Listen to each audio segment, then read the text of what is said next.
bonjour, est-ce que vous m'entendez correctement? C'est bon? Ok, super. Merci Aude, merci Jean-Michel, et merci à tout le monde d'être là. Donc la partie que vous commencez à aborder juste dans les questions juste avant arrive. Donc pourquoi s'emparer de ces enjeux quand on a une association, quand on a un collectif citoyen? Donc la réponse qu'on veut développer en premier, c'est que la recherche pourrait être au service des enjeux environnementaux et sociaux plus qu'elle ne l'est actuellement, et être au service de nos objectifs en tant qu'association, en tant que collectif, de manière générale. Alors pourquoi je dis les nôtres? En fait, la recherche pourrait théoriquement être au service de n'importe quelle revendication, objectif de groupes citoyens, y compris certains avec lesquels on serait pas forcément d'accord. Mais nous, ce qu'on souhaite défendre avec ce projet, c'est tout d'abord l'idée que les politiques publiques et les orientations de la recherche, elles doivent être débattues. Et donc, ce texte-là qu'on a rédigé, qu'on soumet maintenant à la consultation, tout ce qu'on a fait avec le projet Horizontaire, c'est notre pierre à l'édifice. Et ça a déjà été dit précédemment, on ne se revendique pas du tout comme impartial, comme neutre. Horizontaire, c'est un projet militant avec voilà, nos orientations de la recherche qui correspondraient à nos orientations associatives, en fait. Et pourquoi s'emparer de ces enjeux? C'est parce qu'il y a beaucoup d'argent en jeu, en fait. L'argent, les associations le savent, c'est un peu le nerf de la guerre, ce qui nous permet de mettre en œuvre nos activités. Et dans la recherche, eh bien, c'est absolument la même chose. Et se pose la question de comment est investi cet argent du contribuable à l'échelle européenne, à l'échelle française. Où est-ce qu'on veut que notre argent soit utilisé, sur quelle thématique de recherche, et si ça peut être pour servir des thématiques, des enjeux et des savoirs que nous, on a envie de développer, de connaître, et bien, c'est plus intéressant pour nous. Voilà, c'est toute une question d'allocation de moyens, en fait. Cette idée d'horizontaire et de Horizon Europe, en fait, au départ aussi. Donc, ce qu'on souhaite avec notre texte horizontaire, c'est développer, donc déjà, comme je disais, des connaissances avec la recherche, et puis, au fil de l'eau, des compétences avec tout ce qui va être les formations qui en découlent, qui vont dans le sens des projets, des politiques publiques que nous, on défend en tant qu'association. Et je pense qu'on n'est pas les seuls. Il y a de nombreuses organisations qui portent des objectifs politiques publics, voilà, basés sur la science et qui sont assez ambitieux. Voilà, il y a des chiffres clés qui sont repris, comme moins 30% d'émissions de gaz à effet de serre d'ici 2030, par exemple, et puis des objectifs plus quantitatifs comme le développement de l'agriculture biologique ou autre. Pour pouvoir défendre ces revendications politiques, c'est bien de pouvoir s'appuyer sur des résultats scientifiques et des connaissances qui ne seront développés que si on y met les moyens collectifs. Donc, pardon, je suis un peu perdue dans mes notes, mais il y a donc cette idée générale de mettre les moyens au service de nos projets associatifs, et puis donc pour nous en tant qu'association d'avoir accès à la connaissance qui va nous permettre de défendre nos idées. Et puis il y a aussi je pense l'idée de quelle science, quelle connaissance est développée, existe dans le monde, et quelle science, quelle connaissance est donnée à lire aux décideurs aussi eux-mêmes directement, sans forcément passer par le biais du plaidoyer associatif. Et c'est ce que disait un peu Aude aussi en introduction.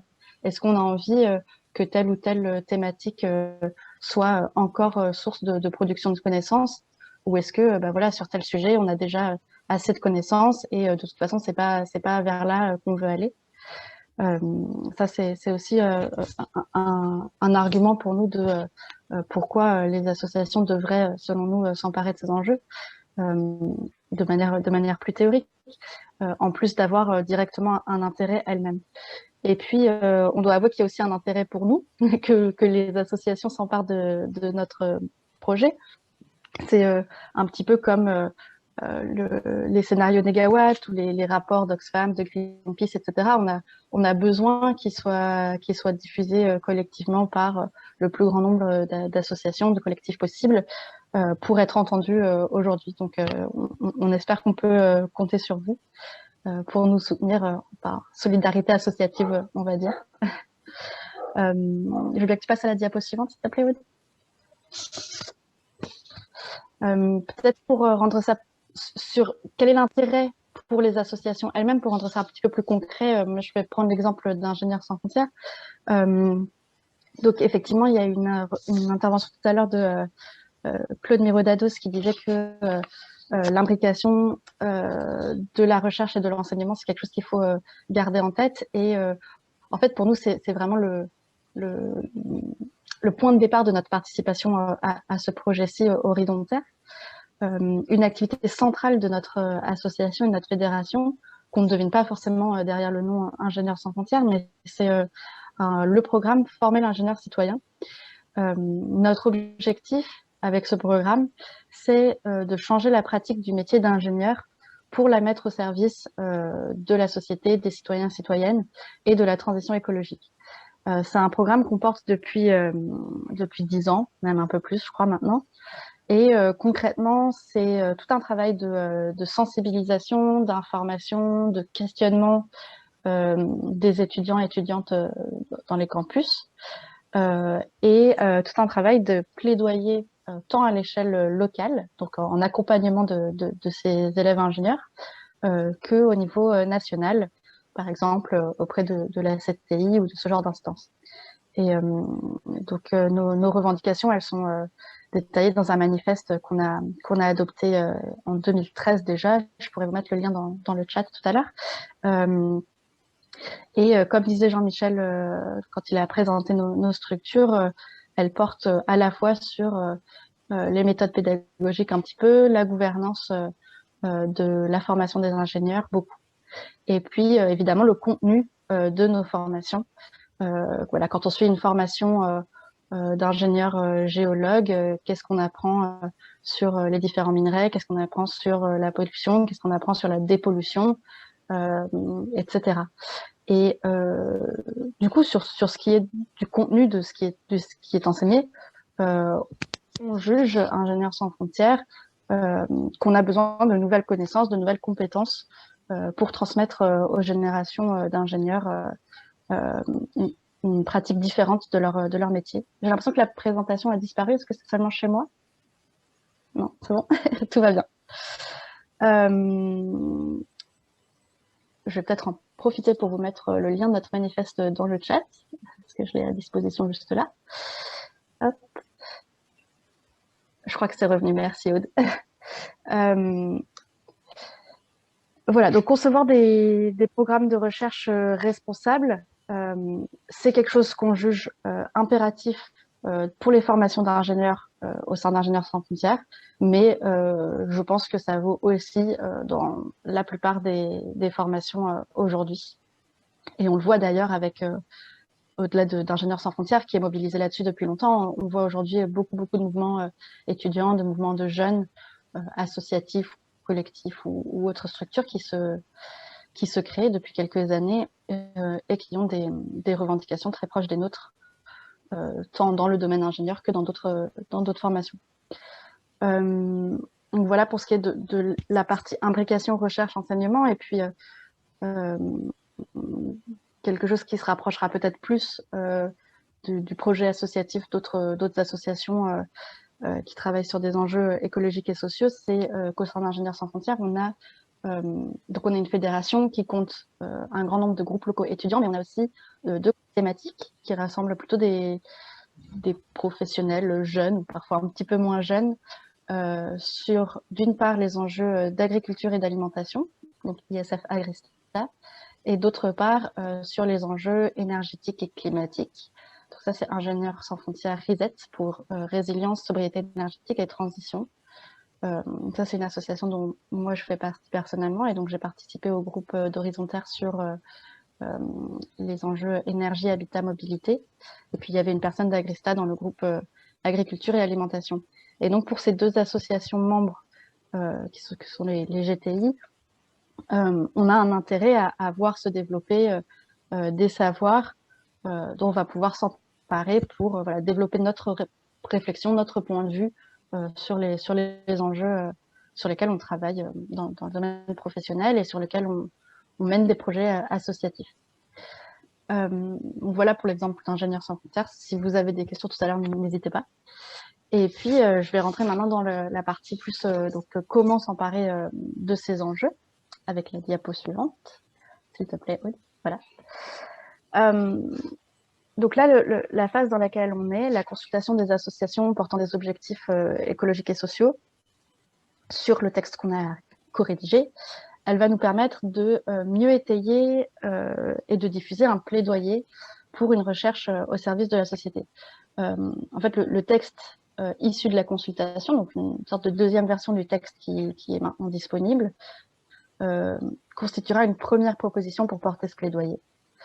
Et ce plaidoyer, il a vocation à être porté, ça c'était une question qui a été posée aussi tout à l'heure, à la fois à l'échelle française et à l'échelle européenne. Donc pour l'échelle européenne, on a des partenaires, notamment Sciences Citoyennes a pas mal de partenaires, puisque c'est une association qui travaille sur les enjeux de la recherche depuis déjà longtemps et dans différents contextes européens. En termes de calendrier,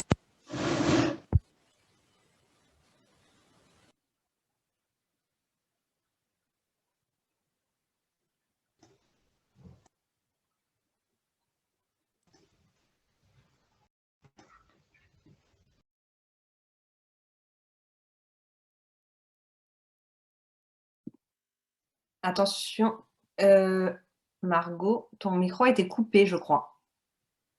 En tout cas, il y a un problème de son. est-ce que c'est bon maintenant? Oui, c'est bon. Excusez-moi, à quel moment ça a coupé, s'il vous plaît?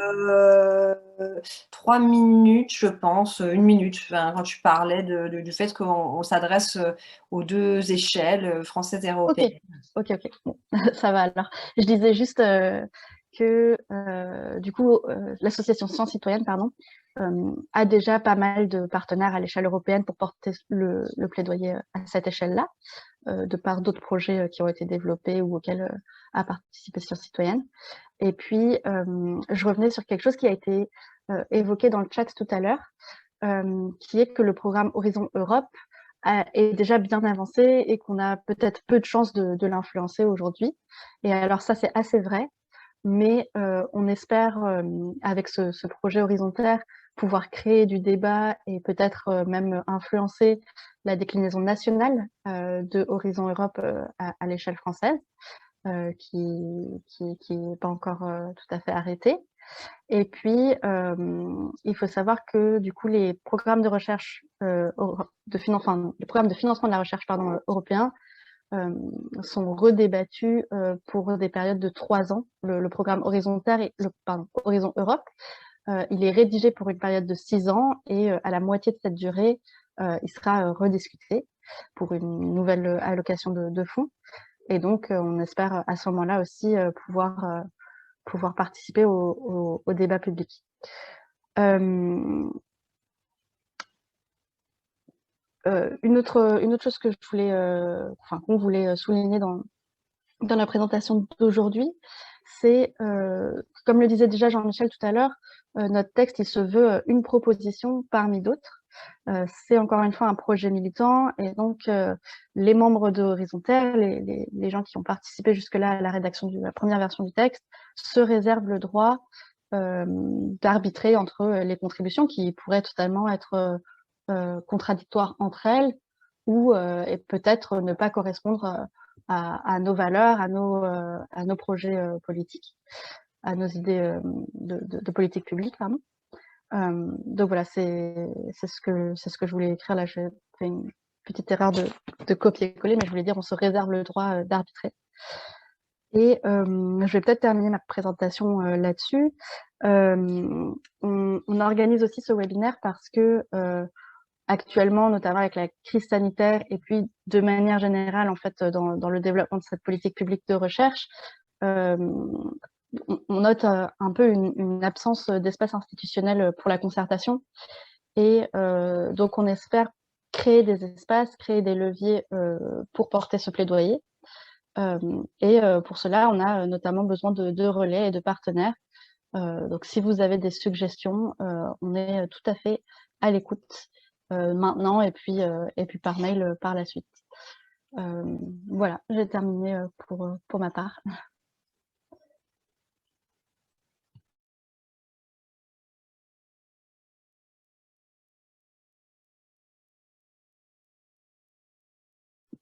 Merci beaucoup.